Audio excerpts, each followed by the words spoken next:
और मेरे सिरों कैसे हो आप सभी।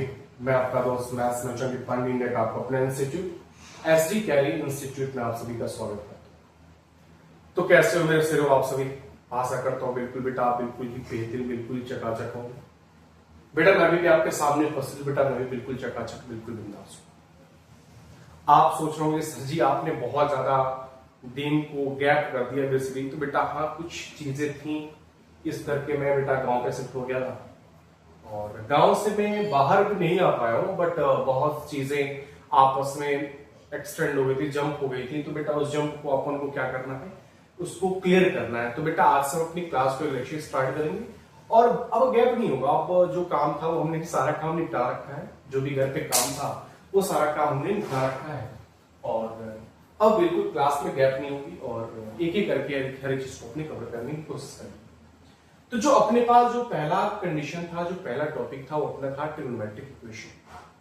बेटा ये जो ट्रिगोनोमेट्रिक इक्वेशन है ना, ये माशाल्लाह जेई पूछो या फिर आप एडवांस करो, बेटा ये दोनों के लिए, जेई मेंस के लिए बेटा और जेई एडवांस के लिए बेटा ये ट्रिगोनोमेट्रिक इक्वेशन काफी ज्यादा इंपॉर्टेंट, या फिर ये कह सकते हो कि जेई मेंस और एडवांस के लिए ये ट्रिगोनोमेट्रिक इक्वेशन बेटा काफी ज्यादा क्रिटिकल प्ले करता है। मतलब क्रिटिकल प्ले करने का बेटा मतलब ये है कि ट्रिगोनोमेट्रिक इक्वेशन एक ऐसा ट्रिगोनोमेट्रिक का कंडीशन देता है जहां से इक्वेशन को सॉल्व करना, जहां से x की वैल्यू पता करना, जहां से उसके नंबर ऑफ सॉल्यूशन पता करना होता है। और बेटा इस चैप्टर के अंदर अगर मैं थ्योरी की बात करूं तो थ्योरी बेटा इसमें ना के बराबर है, मतलब इसमें थ्योरी ना के बराबर है बट क्वेश्चन बेटा इसके अंदर बहुत ही ज्यादा करना है।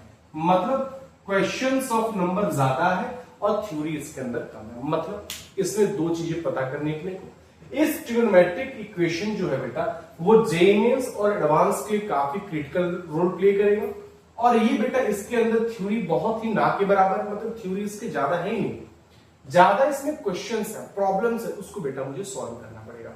तो आओ एक एक करके बेटा इसको देखने की बेसिकली कोशिश करेंगे। तो आओ बेटा हम स्टार्ट करते हैं,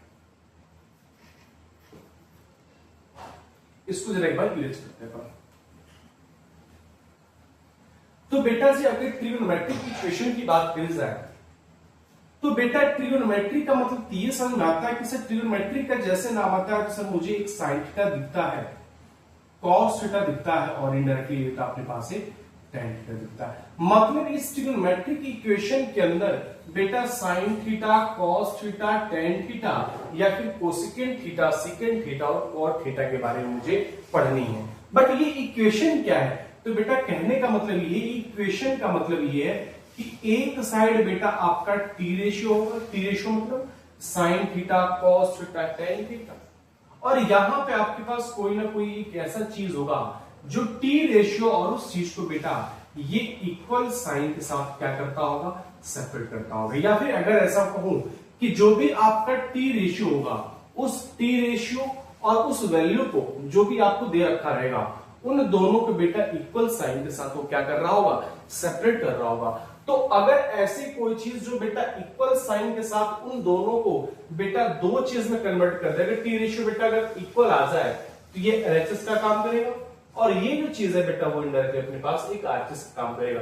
मतलब ऐसा साइन जो एक एलएचएस बना दे और एक बेटा आपका आरएचएस बना दे, मतलब एक एलएचएस और आरएचएस को आपस में सेपरेट कर दे और सेपरेट करने वाले साइन कौन सी बेटा, ये इक्वल के साइन। तो बेटा यही टी रेशियो बराबर में जो समथिंग है ना, इसी को हम क्या कहते हैं बेटा, हम इसी को हम कहते हैं ट्रिगोनोमेट्रिक इक्वेशन। क्या कहते हैं बेटा, ट्रिगोनोमेट्रिक इक्वेशन। बट अब पढ़ना है, अब क्या पढ़ना है कि ये टी रेशियो क्या है और ये चीज क्या है। बात समझना, ये चीज क्या है मतलब टी रेशियो क्या गिवन अपने पास और ये चीज क्या गिवन है। और अपने को चीज पता है बेटा, अगर आपके पास कोई भी इक्वेशन गिवन हो तो बेटा उस इक्वेशन को हम क्या करते हैं, वैल्यू फाइंड करते हैं। अरे हाँ यार, अगर आपको मैं कोई इक्वेशन दे दूं, सपोज करना अगर हमने कह दिया 2x + 5 = 0, ये आपके पास एक इक्वेशन है। तो इस इक्वेशन का मीनिंग क्या है, इस इक्वेशन का मीनिंग यही है ना, -5/2। इस इक्वेशन का मीनिंग क्या है कि जो x की वैल्यू हो -5/2 के बराबर। तो कहने का मतलब ये है कि बेटा जब तक ये तो बेसिकली अलजेब्राइक फॉर्मेट था, तो इक्वेशन का मतलब ये होता है कि उसकी वैल्यू को फाइंड करना। तो ट्रिगोनोमेट्रिक इक्वेशन का मतलब क्या है बेटा, ट्रिगोनोमेट्रिक की वैल्यू पता करना। अरे हाँ, ये तो चीज इक्वेशन, ये इक्वेशन कौन सा है, तो ये इक्वेशन बेटा आपका एक लीनियर इक्वेशन। अरे हाँ है ना, तो अगर आपके पास अगर एक लीनियर इक्वेशन, तो आपको क्या करना है, वैल्यू फाइंड करनी। तो अगर आपके पास कोई ट्रिगोनोमेट्रिक इक्वेशन गिवन है, तो बेटा आपको क्या करना है, तो बेटा वैल्यू फाइंड करनी है। सिंपल सी बात है, अगर इक्वेशन है तो वैल्यू फाइंड करनी है, बट वैल्यू किसकी है, तो बेटा ट्रिगोनोमेट्रिक। अरे हाँ है ना, बताओ ना, ट्रिगोनोमेट्रिक की वैल्यू फाइंड करनी है, तो बेटा इसी को हम क्या कहते हैं, ट्रिगोनोमेट्रिक इक्वेशन। बात बनी। मतलब अब तक जो था वो बेटा हम एक्स की वैल्यू निकालते थे, क्लास 10 में पढ़ा होगा आपने, क्या करते थे हम, एक्स की वैल्यू निकालते थे। बट अब क्या है, अगर कोई इक्वेशन दिया करता था तो वहां से मैं एक्स की वैल्यू फाइंड किया करता था, और जो एक्स की वैल्यू फाइंड करते हो बेटा वो कहीं ना कहीं किसी इक्वेशन से फाइंड करते हो। तो बेटा समथिंग आपको एक टी रेशियो दे देगा और आपको एक वैल्यू दे देगा और कहेगा कि इसका एक सॉल्यूशन बताओ, जनरल सॉल्यूशन बताओ, प्रिंसिपल सॉल्यूशन बताओ, मतलब बेसिकली उसकी वैल्यू बताओ। तो बेटा इन्हीं सारी वैल्यू को पढ़ने के तरीकों को हम बेटा किसमें रखते हैं, तो ट्रिगोनोमेट्रिक इक्वेशन के तौर पे हम उसको देखते हैं। आओ थोड़ा सा आगे हम बात करें। सपोज करो ये टी रेशियो बराबर समथिंग क्या हो सकता है, ये टी रेशियो बराबर समथिंग क्या हो सकता है, आओ दिखाता हूं चलिए। हमने क्या कहा, sine theta is equals to 1/2। अब जरा देखो बेटा, ये जो साइन थीटा है, ये जो साइन थीटा है, ये क्या है, तो ये बेटा आपका टी रेशियो। अरे हाँ बताओ ना, ये जो साइन थीटा है बेसिकली आपका टी रेशियो, और ये जो 1/2 है बेटा वो एक आपकी कोई ना कोई कंडीशन होगी, कोई वैल्यू होगी। बट ये टी रेशियो और ये दी गई वैल्यू को बेटा हम किससे सेपरेट कर रहे हैं, ये इक्वल से सेपरेट कर रहे हैं। तो ये जो चीज है sine theta is equals to 1/2, ये क्या कहलाएगा, ये क्या कहलाएगा, क्योंकि मैं इक्वल साइन के साथ सेपरेट कर दिया, तो बेटा ये क्या कहलाएगा, तो यही कहलाएगा बेटा ट्रिगोनोमेट्रिक इक्वेशन। क्या कहलाएगा, ट्रिगोनोमेट्रिक इक्वेशन। आओ थोड़ा सा आगे बात करते हैं। तो बेटा अगर ये ट्रिगोनोमेट्रिक इक्वेशन है तो कहीं ना कहीं इसकी वैल्यू पता करनी है। और सिंपल सी बात हमने बताई कि बेटा अगर मानो हमने कहा sine theta is equals to 1/, या फिर अगर हमने कहा साइन एक्स बराबर 1/2, तो ये तो बेसिकली आपको बात बन रही होगी सर ये जो चीज है ना ये क्या है, तो ये जो चीज है ये बेसिकली ट्रिगोनोमेट्रिक इक्वेशन। क्यों, क्योंकि सर एक साइड ट्रिगो बैठा है और एक साइड उसकी वैल्यू बैठी है, और वो दोनों ट्रिगोनोमेट्रिक जो बैठा है और जो वैल्यू बैठा है वो दोनों को एक दूसरे से क्या कर रहे हैं बेटा, इक्वल साइन के साथ क्या कर रहे हैं, इसको सेपरेट कर रहे हैं, तो ट्रिगोनोमेट्रिक इक्वेशन होगा। तो बेटा सर आप कहोगे सर ये बताओ अभी तक जो लीनियर इक्वेशन था, तो सर लीनियर इक्वेशन में आप एक्स की वैल्यू पता करते हो, तो सर यहां पर भी तो एक्स की वैल्यू पता करनी पड़ेगी। बिल्कुल बेटा 100%। और थोड़ा सा मैं आपको चीज याद करा रहा हूं, सुनो एक चीज बेटा जी, अगर मानो हमारे पास कोई कर्व है, हमारे पास कोई कर्व, जैसा सपोज करो हमने कोई कर्व ले लिया, ये आपका पास कोई कर्व है और मैं इसके ऊपर एक हॉरिजॉन्टल लाइन को ड्रॉ कर रहा हूं। हमने क्या करा, हमने इसके ऊपर एक हॉरिजॉन्टल लाइन को ड्रॉ करा और मैं कहता हूं कि अगर मानो कि ये कोई y बराबर कोई फंक्शन अपने पास fx है और ये कोई लाइन हमने क्या करा, हॉरिजॉन्टली हमने क्या करा, इस पे ड्रॉ करा। तो बेटा आपने एक चीज पढ़ी होगी कि बेटा अगर आपको एक ग्राफ पता हो और उस ग्राफ के हॉरिजॉन्टल लाइन को अगर आप ड्रॉ कर रहे हो और वो हॉरिजॉन्टल लाइन हमने क्या कहा, आपके पास बेटा एक कर्व है, उस कर्व के ऊपर आपने हॉरिजॉन्टल लाइन को ड्रॉ करा और वो हॉरिजॉन्टल लाइन उस कर्व को जितने पॉइंट पे कट करेगा उतने ही बेटा उसके सॉल्यूशन मतलब होता है उसकी उतने ही वैल्यू होती है। तो अगर मैं कहता हूं इस कर्व को देखते हुए बताओ इसके नंबर ऑफ वैल्यू कितनी है, नंबर ऑफ सॉल्यूशन कितने हैं, तो आप क्या कहोगे, सर आपके पास एक कर्व था, उस कर्व के ऊपर बेटा आपने एक हॉरिजॉन्टल लाइन ड्रॉ कर दिया और ये हॉरिजॉन्टल लाइन इस कर्व को केवल एक पॉइंट पे कट कर रहा, मतलब बेटा इसके नंबर ऑफ सॉल्यूशन कितने हो जाएंगे, 1 हो जाएंगे। ये बात हमने 10th में पढ़ी थी, ठीक है। इसी 10th के बाद को बेटा थोड़ा सा और आगे लेके चलेंगे, इसी बात को हम थोड़ा सा और आगे लेके चलेंगे। तो ये कह रहा sin x बराबर 1/2, इसका ट्रिगोनोमेट्रिक इक्वेशन क्या होगा, इसका ट्रिगोनोमेट्रिक इक्वेशन का मतलब क्या है बेटा, इस ट्रिगोनोमेट्रिक इक्वेशन का मतलब ये है कि मुझे x की वैल्यू पता करनी है। क्या करनी है भाई साहब, यहां लिख देता हूं, क्या करनी है, x की वैल्यू पता करनी है। तो कैसे पता करोगे, तो मैं बताता हूं। और x की वैल्यू मतलब क्या होता है बेटा, कि वो कर्व वो कर्व जो आपका जितने बार हॉरिजॉन्टल लाइन को कट करेगा उतनी ही उसकी एक्स की वैल्यू होगी। अरे आपने पढ़ा होगा ना बेटा कि अगर मैं बात करूं, ये देखो जरा, A X square plus B X plus C, और मैं कहता हूं इसके नंबर ऑफ रूट्स कितने होंगे या फिर एक्स की वैल्यू कितनी होगी, तो आप कहते हो सर इसकी एक वैल्यू एक होगी अल्फा और दूसरा होगी बीटा। इसका मतलब क्या है कि आपके पास एक कर्व होगा और वो कर्व बेटा हॉरिजॉन्टल लाइन ड्रॉ करने के बाद दो पॉइंट पे कट कर रहा होगा, और ये दोनों पॉइंट जिस पॉइंट पे कट कर रहा है उस कर्व को वहीं उसके क्या होते हैं, वैल्यू होती है। तो यही वैल्यू को अगर मुझे निकालना हो किसी इक्वेशन से, तो एक मैं काम कर सकता हूं कि मैं एक ग्राफ को प्लॉट करता हूं और उस ग्राफ की प्लॉट करने के बाद एक हॉरिजॉन्टल लाइन को ड्रॉ करूंगा, और अगर वो हॉरिजॉन्टल लाइन जितने टाइम्स वो उस कर्व को कट करेगा बेटा उतने ही उसके क्या होंगे, एक्स की वैल्यू होंगी। देखो ना, ये अपने पास जो कर्व था ये X square plus B X plus C का, ठीक है ना, तो बेटा इसके नंबर ऑफ सॉल्यूशन कितने आ रहे हैं, दो आ रहे हैं। एक अल्फा, मतलब ये पॉइंट ये कट कर रहा है, दूसरा पॉइंट ये कट कर रहा है, एक होगा अल्फा दूसरा होगा बीटा, बात बनी ना। तो बेटा मैं एक काम कर सकता हूं क्या, अगर अपने को ये इक्वेशन पता है तो सबसे पहले एक चीज मुझे पता है कि सर sin x बराबर अगर 1/2, इसका मतलब ये हुआ कि यहां पे x की क्या क्या वैल्यू हो सकती है, इसका मतलब होगा ना, इसका मतलब क्या है, sin x बराबर, यहां पे अगर लिखूं sin x बराबर 1/2 है, इसका मतलब क्या है, इसका मतलब ये है ना कि x की वैल्यू, याद कर लेता हूं, x की वैल्यू आप क्या क्या डालोगे, x की वैल्यू आप क्या क्या डालोगे कि वैल्यू 1/2 के बराबर, अरे बात यही कहती है, मतलब तुम इस x के जगह पे तुम क्या क्या डालोगे, क्या क्या डालोगे कि साइन ऑफ समथिंग 1/2 के बराबर हो जाए, बात यही है ना। अरे देखो ना, अगर x स्क्वायर बराबर मैं 4 करता हूं, इसका मतलब क्या है कि यहां पे तुम x की वैल्यू तुम क्या क्या डालोगे कि वैल्यू 4 के बराबर होगी, बात वही है ना। तो इसका मतलब क्या है कि यहां पे तुम x की वैल्यू क्या क्या डालोगे कि उसकी वैल्यू 1/2 के बराबर होगी। आप चेक कर लेते हैं।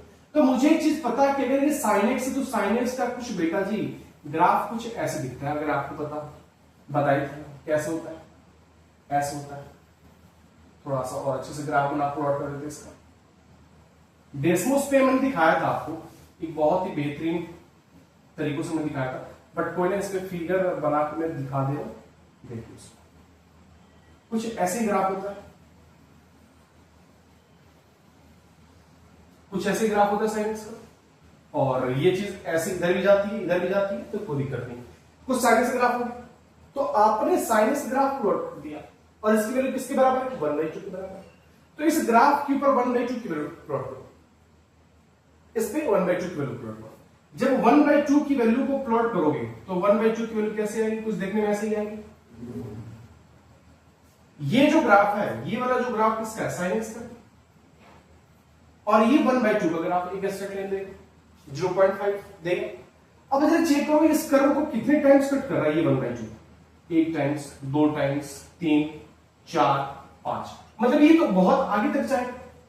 मतलब x की वैल्यू बेटा यहां पे बहुत सा, मतलब यहां पे ये वाली जो वैल्यू होगी, मतलब यहां पे जो x की वैल्यू होगी, यहां पे भी जो x की वैल्यू होगी, यहां पे भी जो x की वैल्यू होगी, यहां पे जो x की वैल्यू होगी, यहां पे जो x की वैल्यू होगी, उन सारी x की वैल्यू को अगर इसमें पुट करो तो वैल्यू किसके बराबर होगी, 1/2।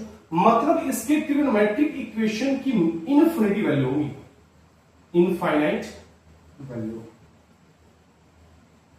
इन्फिनिटी वैल्यू, इसी को कहते हैं ट्रिग्नोमेट्रिक इक्वेशन।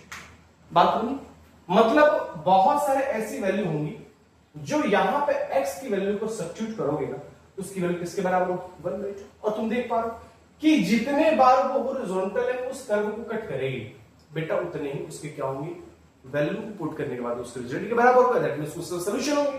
तो आप देख पा रहे हो क्या, ये भी इन्फिनिटी तक जाएगा, ये भी इन्फिनिटी तक जाएगा, बट इधर जाना ही नहीं है, इधर पूरा पूरा इन्फिनिटी तक जाना पड़ेगा। तो ये तो आगे तक भी तो जाएगा ना, एक लिमिट नहीं है ना इसका, बहुत आगे तक जाएगा। तो जिस पॉइंट पे ये जितने सारे पॉइंट है, इन सारे पॉइंट को बेटा अगर मैं यहां पुट करूं ना, तो उसकी वैल्यू किसके बराबर होगी, 1/2 के बराबर होगी। इसी को कहते हैं बेटा हम ट्रिग्नोमेट्रिक इक्वेशन। अभी हमने चैप्टर स्टार्ट नहीं करा है, अब हमने बेटा चैप्टर बिल्कुल भी स्टार्ट नहीं करा है, बस मैं आपको फील करा रहा हूं कि ट्रिग्नोमेट्रिक इक्वेशन देखने में होता कैसा, दिखता कैसा। बस वो चीजें मैं आपको थोड़ा सा समझाने की कोशिश कर रहा हूं। बात बन गई। तो ये ट्रिग्नोमेट्रिक इक्वेशन कहता है, अगेन रिपीट करता हूं, ट्रिग्नोमेट्रिक इक्वेशन क्या कहता है कि आप x की तुम ऐसी क्या क्या वैल्यू को तुम सब्स्टिट्यूट कर सकते हो ताकि ये वैल्यू रखने पे साइन ऑफ समथिंग बेटा 1/2 के बराबर हो जाए। कहने का मतलब इतना है, मतलब यहां पे तुम क्या क्या वैल्यू डाल सकते हो ताकि वैल्यू 1/2 के बराबर हो जाए। जैसे यहां पे क्या क्या हो सकता है, तो यहां पे π/6, 5π/6, ऑल ऑफ दैट ऐसे चलता है। मतलब ये सारी की सारी वैल्यू यहां पे x की जगह पे रखो ना, तो साइन ऑफ π/6 1/2, साइन ऑफ 5π/6 1/2, मतलब ये सारी की सारी इनफिनिटी वैल्यूज होंगी ना बेटा, यहां पे रखोगे तो वैल्यू 1/2 के बराबर बेटा। इसी को कहते हैं ट्रिग्नोमेट्रिक इक्वेशन। आपको एक टी रेशियो दे देगा और आपको उसके समथिंग एक वैल्यू को दे देगा और कहेगा कि यहां पर मैं वैल्यू को क्या क्या सब्स्टिट्यूट करूं ताकि ये वैल्यू ये समथिंग रिजल्ट के बराबर आ जाए। बस इतना ही मतलब होता है बेटा इस ट्रिग्नोमेट्रिक इक्वेशन के अंदर। आप थोड़ा सा और आगे चलते हैं, तो ये तो थोड़ा सा फील कर पा रहे हैं हम कि ट्रिग्नोमेट्रिक इक्वेशन क्या होता है। तो बेटा इस ट्रिग्नोमेट्रिक इक्वेशन में जो पहला टॉपिक है बेटा, उसको हम कहते हैं प्रिंसिपल सॉल्यूशन। क्या कहते हैं? Principal solution. प्रिंसिपल सॉल्यूशन बेटा जी इतना बहुत ध्यान सुनना बेटा जी, ट्रिगोनोमेट्रिक इक्वेशन के अंदर,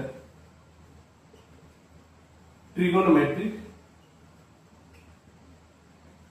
इक्वेशन के अंदर बेटा जी जो प्रिंसिपल सॉल्यूशन होता है, जो प्रिंसिपल सॉल्यूशन होता है वो हमेशा बेटा जी 0 से 2π के बीच में होता है। हमने क्या कहा, इसको याद कर लो, और याद करने का मतलब बेटा जी ये हमने आपको एक रिमार्क दिया है। मतलब अगर आपके पास कोई ट्रिगोनोमेट्रिक इक्वेशन गिवन हो तो वो ट्रिगोनोमेट्रिक इक्वेशन की जो प्रिंसिपल सॉल्यूशन होगा वो हमेशा 0 से 2π के बीच में ही लाई करेगा, उससे ज्यादा वो होता ही नहीं है। प्रिंसिपल सॉल्यूशन दैट मींस 0 से 2π के बीच में। जैसे अभी हमने एक क्वेश्चन लिया था, हमने एक एग्जांपल लिया समझाने के लिए आपको कि sin x is equals to 1/2, तो हमने ग्राफ को बेटा जी प्लॉट करा था और वो ग्राफ कुछ देखने में ऐसा था। देखने में आप कई बार कुछ ग्राफ देखने में ऐसा था, राइट? फाइन, कुछ ऐसे ही था बेटा। थोड़ा सा एक बार और मैं प्लॉट करता हूं, इसको बेहतरीन तरीकों से एक बार देखने में। ये होता है 0, ये होता है पाई, ये होता है 2π, ये होता है इसका, ठीक। हमने क्या कहा कि इसका मुझे क्या चाहिए बेटा, तो इसका मुझे प्रिंसिपल सॉल्यूशन चाहिए।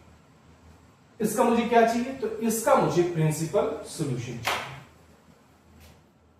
बात करो, अब सोचो एक चीज, अगर हमने कहा sin x बराबर 1/2 मुझे क्या चाहिए, प्रिंसिपल सॉल्यूशन चाहिए, और आपको एक चीज पता है कि जो सर प्रिंसिपल सॉल्यूशन होता है वो कहां से कहां तक होता है, 0 से 2π होता है। मतलब मुझे मात्र यहां से मुझे 0 से 2π के बीच में ही पता करना है किसके प्रिंसिपल नंबर ऑफ सॉल्यूशन कितने हैं। अब बता सकते हो, तो इसका बेटा नंबर ऑफ सॉल्यूशन क्या हो, बता सकते हो?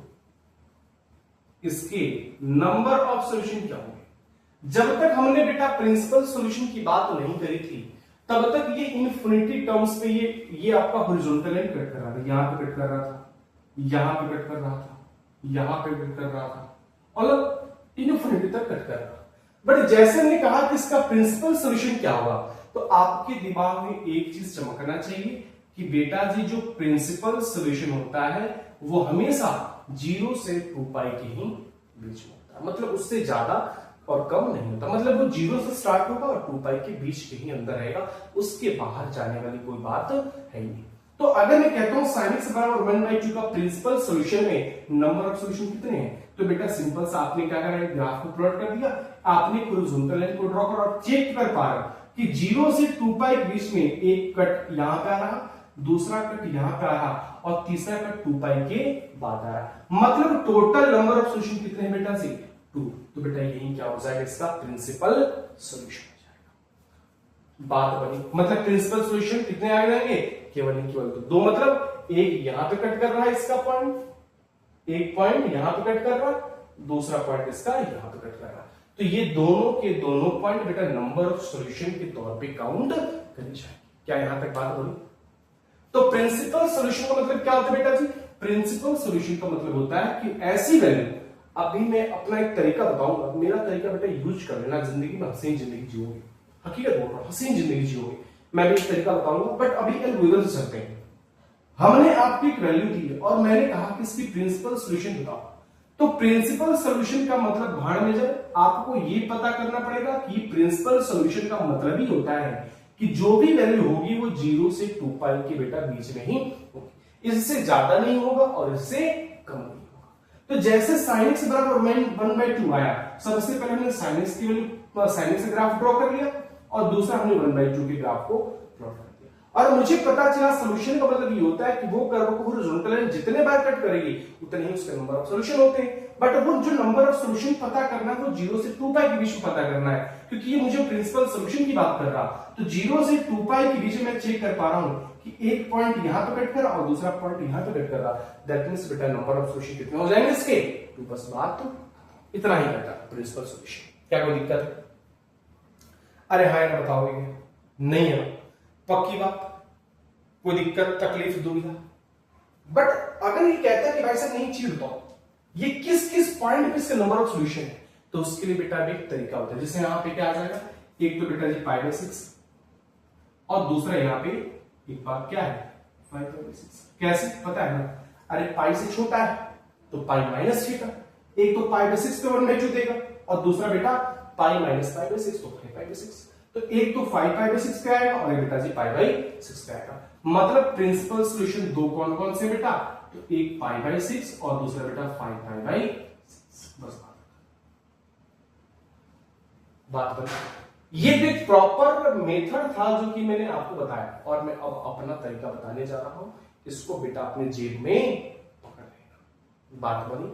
आ जाओ मैं अपना तरीका बताता हूं। ये बात बन गई ना? अगर बात यहां तक बन गई ना बेटा, तो मुझे कमेंट सेक्शन बताना, हाय हाय मिर्ची, उफ उफ मिर्ची। क्या लिखोगे? हाय हाय मिर्ची, उफ उफ मिर्ची।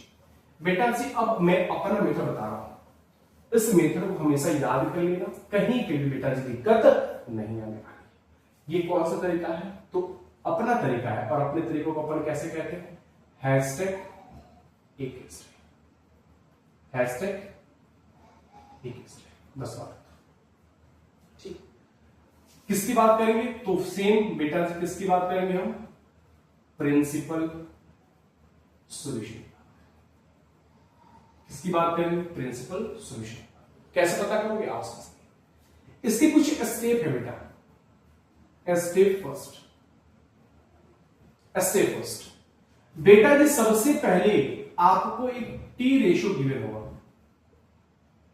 टी रेशियो गिवन होगा, और टी रेशियो जिसके ऊपर गिवन होगा बेटा उसके ऊपर सबसे पहले क्या लगा? मॉड लगा। क्या करोगे? जो भी आपका नेगेटिव हो पॉजिटिव हो, क्योंकि उसको मुझे पॉजिटिव करना है, तो सबसे पहले टी रेशियो जो भी गिवन हो उसके ऊपर क्या करो? मॉड लगाओ। मॉड लगाने के बाद ये मॉड बेटा पॉजिटिव के साथ बाहर आ जाएगा, नेगेटिव है तो भी पॉजिटिव के साथ बाहर आ जाएगा, पॉजिटिव है तो भी वो चीज पॉजिटिव के साथ बाहर आ जाएगी। सिर्फ दूसरे स्टेप में क्या करना है? दूसरे स्टेप में क्या करना है कि जो भी टी रेशियो गिवन है, यहां पे लिख देता हूं। दूसरा स्टेप क्या है? जो भी बेटा आपका टी रेशियो गिवन है, ये जो वैल्यू है, जो भी आपका टी रेशियो गिवन है, उस टी रेशियो के अंदर चेक करो कि ये किसकी वैल्यू है। डब्बा लिख देता हूं यहां पे, डब्बा किसकी वैल्यू है टी रेशियो के अंदर? टी रेशियो के। तीसरा स्टेप क्या बेटा? तीसरा स्टेप है कंपेयर द एंगल। तीसरा स्टेप क्या है? Compare the angle. पहला स्टेप क्या है कि जो भी आपका टी रेशियो गिवन है उसके ऊपर मॉड लगाओ, वो मॉड आपका पॉजिटिव के साथ ओपन होके बेटा वो जो भी अगर एंगल नेगेटिव है तो भी हमारा पॉजिटिव करके दे देगा। दूसरा काम क्या है कि जो भी टी रेशियो है उस टी रेशियो के अंदर चेक करो कि जो आपकी वैल्यू हो किसके अंदर आएगी। जैसे सपोज करो कि साइन x बराबर 1/2 आ गया, तो इस 1/2 को साइन के अंदर देखो किसके अंदर आता है, तो वही लिखा हमने, इस डब्बा को चेक करो कि किसकी वैल्यू है टी रेशियो के अंदर, मतलब जो टी रेशियो गिवन है इस टी रेशियो के अंदर ये किसकी वैल्यू देता है, बस बात। दूसरा स्टेप होता है। तीसरा स्टेप क्या है, दोनों को कंपेयर करो, दोनों के एंगल को कंपेयर कर लो, बस बात खत्म। और लास्ट स्टेप क्या है बेटा, लास्ट स्टेप ये है कि आप एक क्वाड्रेंट बनाओ।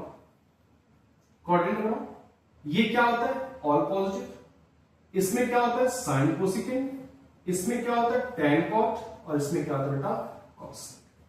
इसमें तो थीटा रहेगा, कोई दिक्कत नहीं, इसमें क्या आ जाएगा पाई माइनस थीटा, इसमें क्या आ जाएगा बेटा पाई प्लस थीटा, इसमें क्या आ जाएगा 2 पाई माइनस, बस इतना ही रूल प्ले करना। अब सुनो एक इसको पहले लिख लो, इसको लिख लो फिर बताता हूं।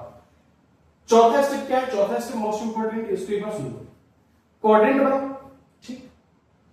अब चेक करो कि जो भी आपकी जो वैल्यू गिवन था क्वेश्चन के अंदर वो नेगेटिव है कि पॉजिटिव है।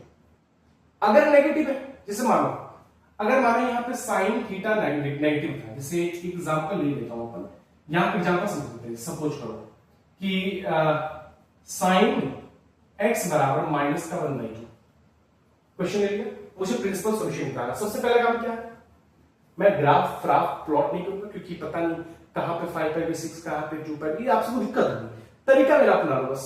sin x बराबर -1/2 था, सबसे पहले क्या करोगे, यहां पे मॉड लगाओगे, और जैसे तुम मॉड लगाओ तो बेटा ये इनडायरेक्टली 1/2 क्या बन के आ जाएगा, बाहर बन के आ जाएगा। याद चलिए, तो यहां पर सॉल्यूशन पता करना। पहला स्टेप क्या है कि जो भी था इसके ऊपर मॉड लगाओ, तो sin x के ऊपर आपने बेटा से मॉड लगाया और ये मॉड से बाहर 1/2 आ गया। दूसरा स्टेप क्या है कि जो भी आपकी वैल्यू आई है वो किसके, दूसरा स्टेप क्या है, उस टी रेशियो के अंदर किसके अंदर बैठा होता है, तो ये जो 1/2 है बेटा साइन के अंदर π/6 की वैल्यू होती है। अब कंपेयर कर लो, दोनों कंपेयर कर लो। तीसरा स्टेप क्या आ जाएगा बेटा, तो x बराबर क्या आ जाएगा, यहां से कंपेयर करने के बाद π/6, तीसरा स्टेप फॉलो कर दिया आपने। तीसरा स्टेप तो चौथा स्टेप चेक करो, चौथा स्टेप बहुत इंपॉर्टेंट है। चौथा चेक कर क्या करना है, कुछ नहीं, वैल्यू निकाल। अब चौथा चेक करो कि ये जो -1/2 है साइन नेगेटिव है ना, तो साइन नेगेटिव कहां होता है, तीसरे और चौथे में, तो तीसरा वाला एंगल कौन सा है, चौथा स्टेप क्या है। अब चेक करो, सुनो, अगर मान लो प्लस होता तो मैं क्या करता, ये 1/2 साइन प्लस कहां का होता है, तो एक यहां पे होता है, एक यहां पे होता है, तो उसका रिगार्डिंग एंगल उठा लेते, बात बनी। बट यहां पे क्या है, नेगेटिव है, तो ये साइन नेगेटिव कहां होता है, एक थर्ड में होता है, एक फोर्थ में होता है, तो थर्ड मतलब पाई प्लस थीटा, तो पाई प्लस थीटा करोगे मतलब पाई प्लस π/6 करोगे तो एक ये आ जाएगा 7π/6, और एक 2 पाई माइनस थीटा करोगे तो एक आ जाएगा बेटा 11π/6, मतलब 7π/6 और 11π/6 बेटा वैल्यू इसकी माइनस का 1/2 देगी, और बेटा यही इससे क्या कहलाते हैं, तो मतलब 7π/6 और 11π/6 बेटा ये sin x is equal to -1/2 क्या कहलाएंगे बेटा, प्रिंसिपल सॉल्यूशन। क्या कहलाएंगे बेटा जी, प्रिंसिपल सॉल्यूशन। क्या यहां तक बात बन गई? अगर बेटा जी बात बन गई ना तो मुझे कमेंट सेक्शन में बताना, तुझे मिर्ची लगी तो मैं क्या करूं, कमेंट सेक्शन में बताना बेटा कि तुझे मिर्ची लगी तो मैं क्या करूं। बात बन गई। 1 2 4 5 क्वेश्चन और करेंगे, बिल्कुल बेहतरीन तरीकों से करेंगे, लाजवाब तरीकों से करेंगे, और अपने को प्रिंसिपल सॉल्यूशन के ऊपर बेटा कमांड को मजबूत करना है। सिंपल सी बात है। आप इसको रिटर्न कर लो, 1 2 क्वेश्चन और लेते हैं बेटा, फिर इसको हम समझने की बेसिकली प्रयास करेंगे। आज बेटा 1 2 क्वेश्चन और लेंगे, फिर समझने की बेटा इसको हम कोशिश करेंगे। ये बस स्टेप याद कर लेना, जो हमने 2 4 5 जो भी स्टेप लिखवा के इस स्टेप को याद करो। नेक्स्ट क्वेश्चन क्या है, tan x बराबर माइनस का 1/√3, find principal solution. Find principal solution. पहला स्टेप फॉलो करो। जो भी एंगल है, पहला स्टेप क्या कहता है, जो भी एंगल है उसको पॉजिटिव मॉड के अंदर डालो, तो tan x नेगेटिव के अंदर डाला, मॉड के अंदर डालो, ये बाहर बना के पॉजिटिव में दे देगा। बात बन गई। दूसरा स्टेप क्या कहता है कि जो भी आपकी वैल्यू आई है वो टी रेशियो के अंदर देखो, मतलब इस 1/√3 को बेटा tan के अंदर चेक करो। बेटा जी tan के अंदर 1/√3 किसकी वैल्यू होती है बताओ जरा, किसकी होती है? तो शायद आई थिंक 30 डिग्री होती है क्या? 30 डिग्री होती है, बताओ ना, पक्की बात चलो।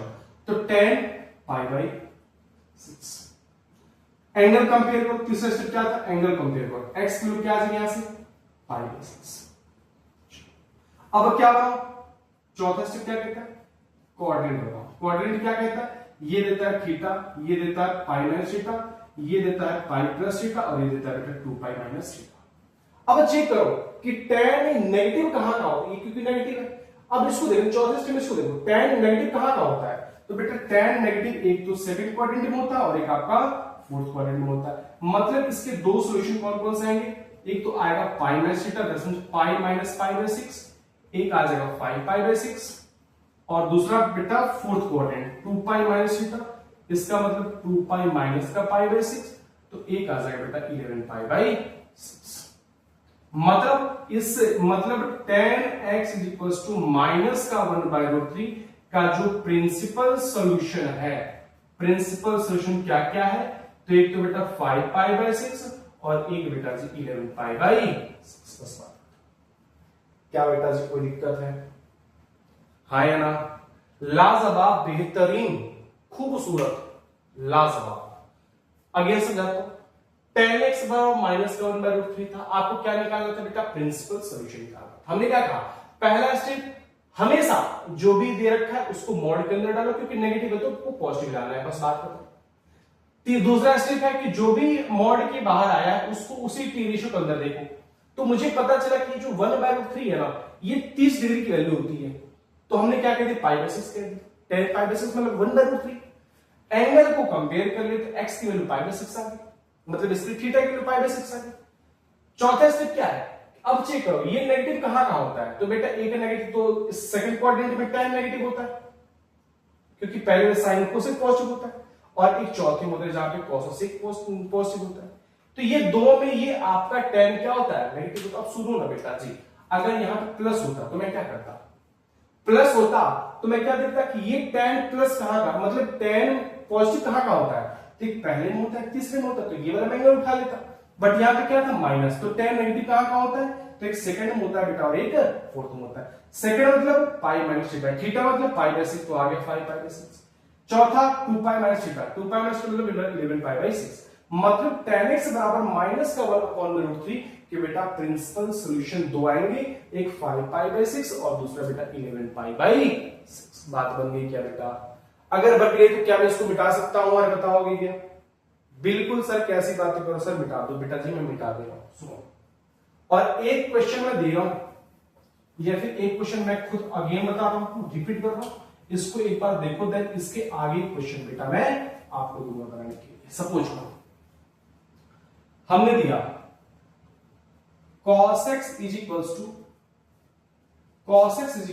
माइनस का या फिर प्लस कर लो √3/, हमें क्या करना है बेटा? इसका प्रिंसिपल सॉल्यूशन पता करना है।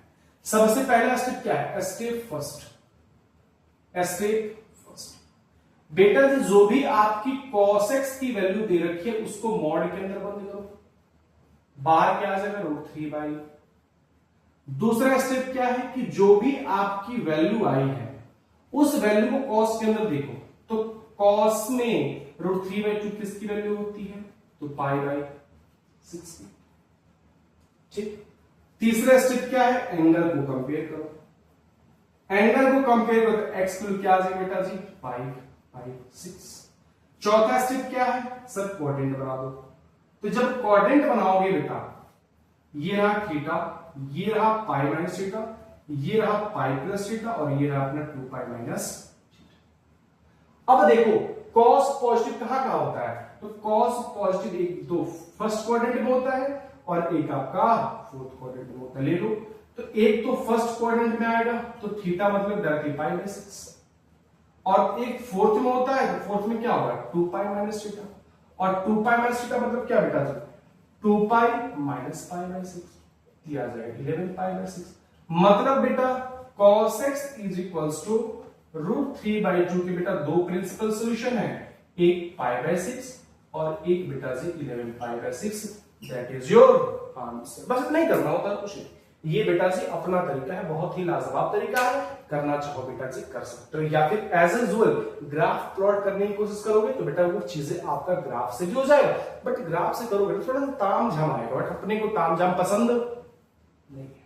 हमने आपको एक बहुत ही बेहतरीन तरीके से डेसिमल्स को दिखाया था, ठीक, उसको एक बार ट्राई करना, क्योंकि इस पे लाइन नहीं कर पा रहा डेसिमल्स, इस करके नहीं दिखा पा रहा हूं, बट एक बार ट्राई करना डेसिमल्स पे, आपको बहुत ही बेहतरीन तरीके से ग्राफ दिखेगा। बट भाई ने बता दिया अपना तरीका, कोई दिक्कत है क्या? नहीं है ना?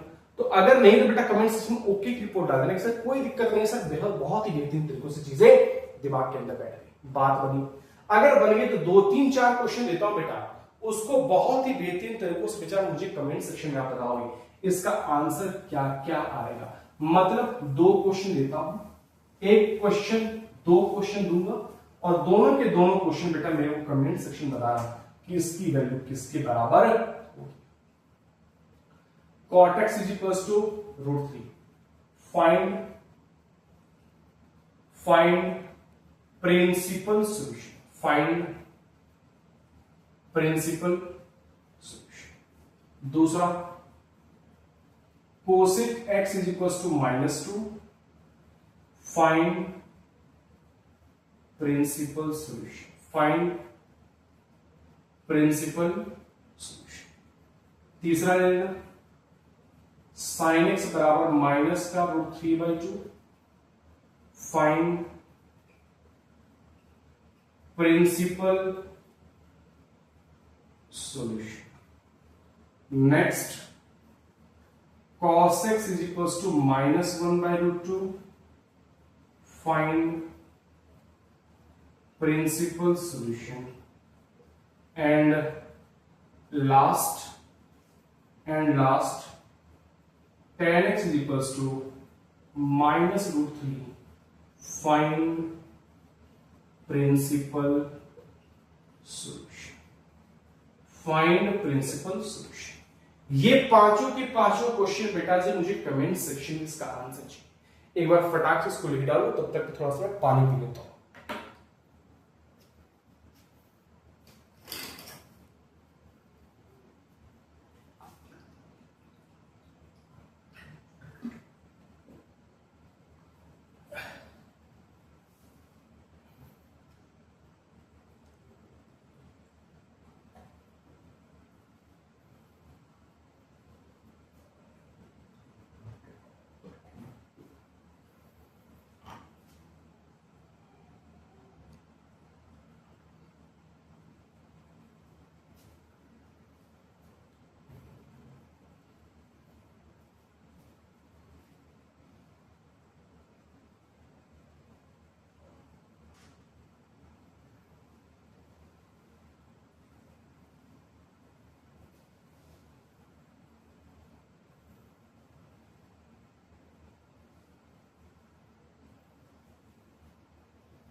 हो गया बेटा, सारे के 5 क्वेश्चन लिख लिया आपने।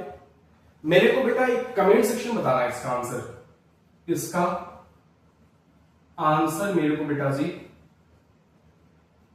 कमेंट सेक्शन में बताओगे कि इसका आंसर क्या होगा। इसका आंसर क्या होगा मेरे को बेटा कमेंट सेक्शन के अंदर आप लिख के बताओ इसका आंसर क्या होगा, बता दोगे ना। थोड़ा सा और आगे चलते हैं बेटा, अभी तक किसकी बात कर रहे थे अपन? प्रिंसिपल सॉल्यूशन की बात कर रहे थे।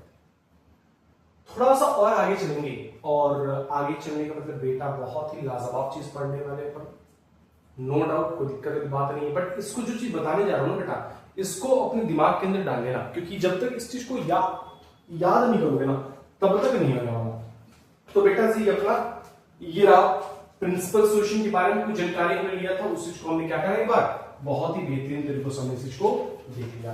अब थोड़ा सा बेटा आगे चलेंगे और एक टॉपिक और कवर करेंगे जिसका क्या नाम है? जिसका नाम बेटा जी जनरल सॉल्यूशन। क्या नाम है इसका? तो उसका नाम बेटा जनरल सॉल्यूशन। इसके अंदर बेटा कुछ चीजें थोड़ा सा आपको देखना पड़ेगा, समझना पड़ेगा, क्योंकि इसके अंदर 2-3 चीजें ऐसी जिसको याद करना पड़ेगा। याद क्या करना पड़ेगा बेटा जी, आओ थोड़ा सा उसको एक बार देख लेते हैं। बेटा जी सुनो, साइन एक्स बराबर साइन अल्फा, कॉस एक्स बराबर कॉस अल्फा, टेन एक्स बराबर बेटा जी टेन अल्फा। यहां पे होता है बेटा इसका जनरल सॉल्यूशन क्या होता है, एक्स बराबर एन पाई प्लस -1 की पावर में एन अल्फा। इसका क्या होता है, तो x बराबर 2n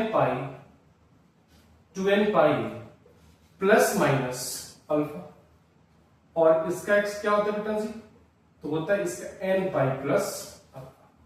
ये 3 कंडीशन है जिसको बेटा पीना पड़ेगा। पी लोगे चीजें बहुत इजीली तरीके से हो जाएगी। ये पहला था। और दूसरा क्या है, साइन स्क्वायर एक्स बराबर sine square alpha, right, tan square x is equals to tan square alpha, cos square x is equals to cos square alpha. इसके लिए एक ही होता है, वो क्या होता है बेटा, एक्स बराबर एन पाई प्लस माइनस, क्या होता है n pi plus minus alpha. तो बेटा सुनो बहुत ध्यान से, ये जो 2 चीज है ना, इसके ऊपर भर भर के क्वेश्चन आते हैं। इन दोनों के ऊपर मैं लिख दे रहा हूं बेटा जी, भर भर के क्वेश्चन आते हैं जी में। भर भर के क्वेश्चन मतलब झोले में नहीं आते हैं। बेसिकली इसमें से हर साल हर एग्जाम के अंदर, हर एक बैच के अंदर, या फिर ऐसे कहूं कि हर एक जो डेट बाय डेट एग्जाम होता है ना शिफ्ट में, वैसे हर एक के शिफ्ट के अंदर बेटा इसमें से एक क्वेश्चन देखने को अपने को मिलता है। तो बेटा आज हमने बात करी प्रिंसिपल सॉल्यूशन के बारे में, और थोड़ा सा बात करेंगे बेटा हम जनरल सॉल्यूशन के बारे में। बट याद करना कि बेटा साइन एक्स बराबर अगर साइन अल्फा है तो उसका जनरल सॉल्यूशन क्या होता है, एक्स बराबर एन पाई प्लस माइनस 1 की पावर में एन इंटू अल्फा। एन मतलब कुछ नहीं, एन यहां लिख देना कि एन बिलोंग्स टू बेटा जी इंटीजर। इस सब में एन बिलोंग्स टू इंटीजर होता है। अगर cos x बराबर cos अल्फा, जैसे कि तो याद करो प्रिंसिपल सॉल्यूशन में जो sin x बराबर 1/2 था, हम क्या कर रहे थे, उस 1/2 sin x के अंदर देख रहे थे ना, तो sin x बराबर sin π/6, तो जो अल्फा है ना वही π/6 है। तो इसी को जनरल cos का जनरल सॉल्यूशन क्या होता है, तो x बराबर 2n पाई प्लस माइनस अल्फा। tan का जनरल सॉल्यूशन क्या होता है, तो x बराबर n पाई प्लस। अगर sin स्क्वायर x बराबर sin स्क्वायर अल्फा आ जाए, tan स्क्वायर x बराबर tan स्क्वायर अल्फा आ जाए, या फिर cos स्क्वायर x बराबर cos स्क्वायर अल्फा आ जाए, तो वहां पे जो x होता है उसका जनरल सॉल्यूशन क्या होता है, n पाई प्लस माइनस।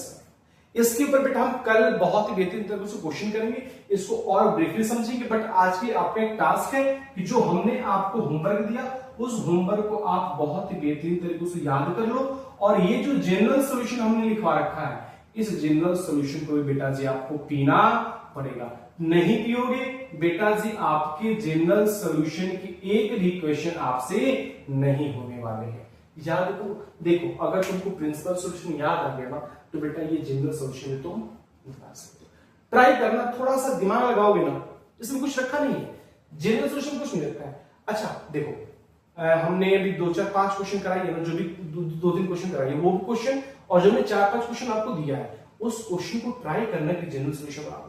काम वही है। देखो साइन एक्स बराबर, साइन तुम उसको देखते, जो भी आप डब्बा के अंदर बंद करते हो, मॉडल के अंदर बंद करते हो, तो उस चीज को, उस टी रेशियो को अंदर देखते हो ना, तो बंद करते हैं वही आता है, वही आता है। और अगर कॉस है, कॉस अल्फा आएगा, उसका जनरल सॉल्यूशन क्या होता है, बस 2n पाई लिख दो, और वो जो अल्फा है वो यहां पे लिख दो, उसका जनरल सॉल्यूशन होता है। करना चाहो कर लेना, नहीं आएगा इसको छोड़ देना, अगले लेक्चर से अगले लेक्चर में बताऊंगा। बट आज के लिए बेटा इतना ही छोड़ते हैं। और एक बात याद करना, जो हमने बेटा दे दिया ये फॉर्मूले से आप प्यार कर लो, लव कर लो। अरे लव मतलब क्या, मोहब्बत कर लो भाई साहब। अगर मोहब्बत आपने कर लिया तो ये फॉर्मूले आपके साथ नहीं छोड़ेंगे। अदरवाइज अगर फॉर्मूले याद नहीं करोगे बेटा, बीच में ये सारे के सारे फॉर्मूले आपके साथ छोड़ के चले जाएंगे। तो आपको याद करना पड़ेगा, इसको याद कर लेना बेटा। मैं अगेन रिपीट करता हूं, जो क्वेश्चन मैंने दिया उसका प्रिंसिपल सॉल्यूशन निकालना।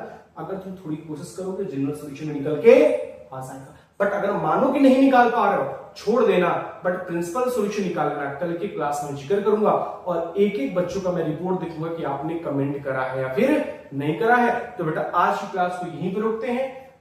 आज के लिए बस इतना ही। Thank you so much, bye bye, take care, thank you.